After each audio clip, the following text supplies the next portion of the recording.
Very good morning. Welcome back to another grammar class with me.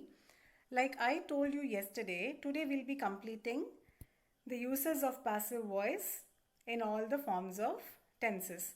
Today we'll be continuing of the usage of passive voice in future tenses.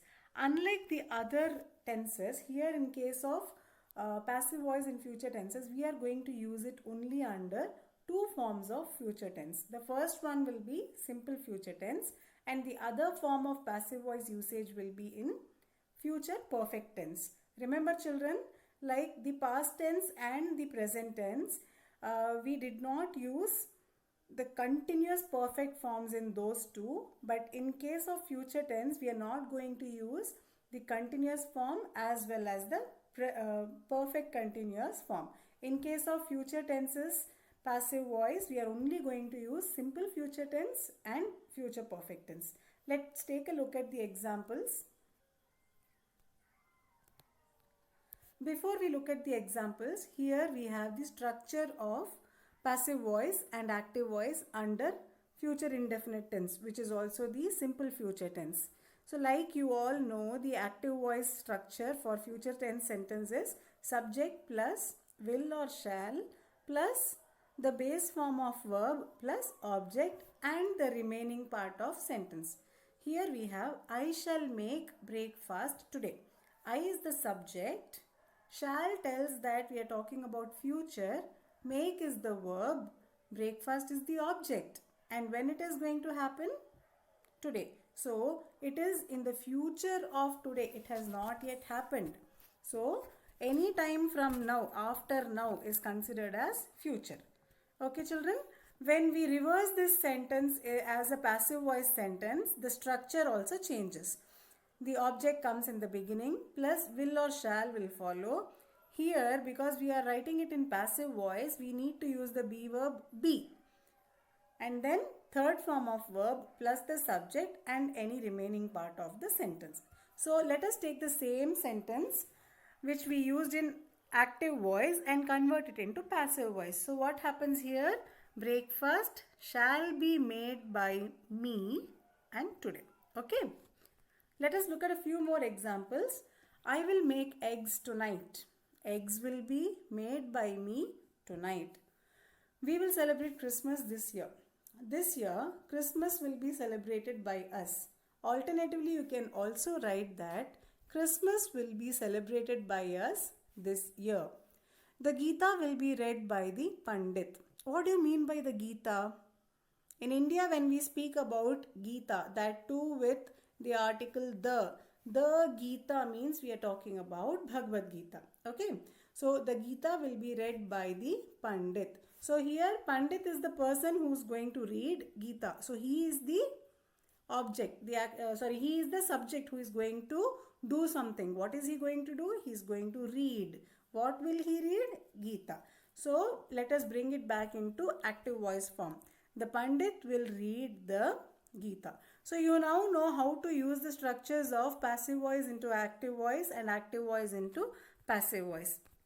Before doing the assignment for this particular topic, I want you to think of all the structures and the examples you have learned and post me your doubts. Okay, you can post it either in the comment section below here in YouTube or you can post it to my WhatsApp number. Shall we proceed with the second type of future tense passive voice? Now we have active and passive voice of future perfect tense. As I told you, we will not learn it for future continuous tense. The structure for future perfect tense is subject plus will or shall. What is the component of a perfect tense? Has, have or had. And in case of future, the only word which we have is have. So subject plus will or shall plus have plus verb plus object and the remaining sentence. They will have attended the function. So attended is what form of verb children? It is the third form of verb. So they will have attended the function.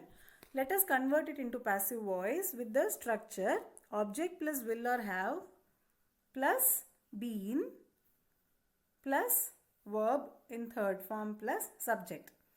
You can see that I have written two times here. I have written have twice here, so you can easily spot out the mistake that I have done. I also noticed it just now. It says object plus will or shall plus have plus been plus V3 plus subject. Okay, so you can ignore the mistake and forgive me for this. So the sentence that we transform from active voice into passive voice here is they will have attended the function. The function will have been attended by them. A few more examples here are I will have returned your book by tomorrow. So we are talking about an action which is going to take place tomorrow and which would have completed tomorrow. That's what perfect tense conveys, isn't it? So when we change the active voice into passive voice, what happens? Here this sentence you can write in two different ways. You can start with the time of the action which is going to take place. That is, by tomorrow your book will have been returned by me. You remember the rule, children? In case of active voice to passive voice, the subject, the pronoun changes its form from subject into object. Okay. The alternate way of writing this sentence is your book will have been returned by me by tomorrow. Okay, so by tomorrow we bring to the end of this sentence. Let's take an example of passive voice and convert it into active voice. A good job will have been done by me. I will have done a good job. I hope it is quite clear to you now. Before proceeding with your assignment, once again I remind you, any point of time you can approach me with your doubts. I'll clarify it to you and you can proceed with your assignment for today. So this is the assignment which I've posted here in the video. Go through it.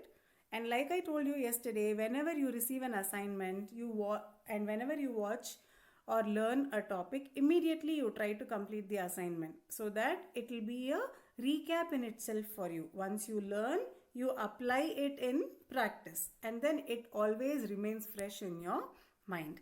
Okay, children? Now, if you have any questions, just contact me. That's all for today. I'll see you next week with a new topic. Thank you so much.